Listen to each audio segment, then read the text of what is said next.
Jayne Mansfield, and many, many more. Oh, and then there's this. He was a student at Los Angeles City College on November 22nd, 1963, when a guy behind him recognized the name and face that they saw on television as someone he knew from the military. "Hot damn," the guy said. "That's Lee." "Lee?" "Yeah, I served in the Marine Corps with him." No shit. This classmate had been up close and personal with Lee Harvey Oswald while serving in the military. And that interview, and Mintz quickly took his classmate into a recording studio to get it down, was Elliot Mintz's first scoop as a cub reporter. The wild ride was on. But it's Mintz's story. I'll let him tell it. Elliot Mintz, welcome to Mr. Media.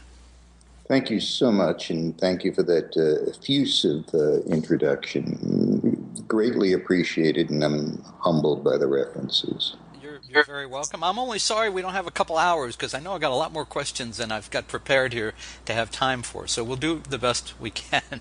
It's early in Los Angeles, and I'm not sleepy, and there is no place I'm going to, so got me as long as you want me. All right.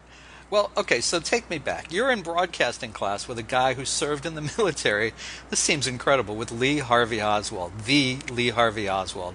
So, I mean, you know, you talk about being in the right place at the right time, which is what careers like yours and mine have been made on. Can you tell us about that moment and what was going through your mind as you're watching on TV and you're hearing this guy behind you say something and you're making the connection? I always think of it as being at the right place during the wrong time. I was at the right place because I stood next to this man who had served in the Marines with the suspect in the Kennedy assassination. We're recording this in 2015, and of course no one was ever convicted for murdering President Kennedy, and Lee Harvey Oswald never went to trial. But that's for a different program. It was November 22nd, 1963. I had been in Los Angeles about 6 months. I was attending Los Angeles City College, and it happened. And those of us in the little broadcasting cottage all moved towards the monitor. And when that first image of a possible suspect appeared on television, the man behind me said, what you just declared. Hot damn.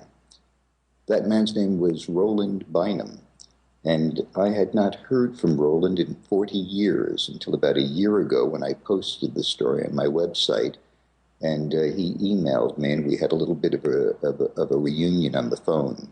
Yeah, he spent time with Oswald when they were in the Marines. They had discussions with each other.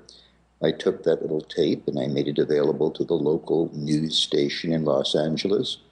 Once it aired on KFWB, which was the all-news station here, within a matter of minutes, I received a couple of hundred phone calls, and by the evening it was on the network news.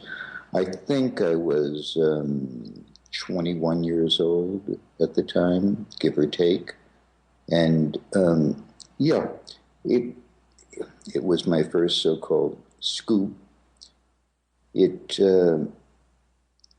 conjures up a myriad of memories. One, how unlikely that positioning is under the umbrella of destiny, and how sad that my journey began on a note of what some people have referred to as the death of America's innocence. And you heard, so tell me about hearing from Roland, because I knew about this from watching on your site. I happened to catch just the right chunk of interview that Jim Ladd did with you about this, and at that point when that was done, and I don't know exactly when that was done, but you had said you had given Roland's first name, but you said you weren't really sure if he was comfortable with the connection, so you didn't give his last name at that time. So what did Roland have to say after 40 years? Yeah, after 40 years, he saw it on my website and made contact with me. And he is actually, as we speak, doing a radio show of his own in Los Angeles. He was one of the 30 or 40 students from Los Angeles City College who went on and had a broadcasting career of his own.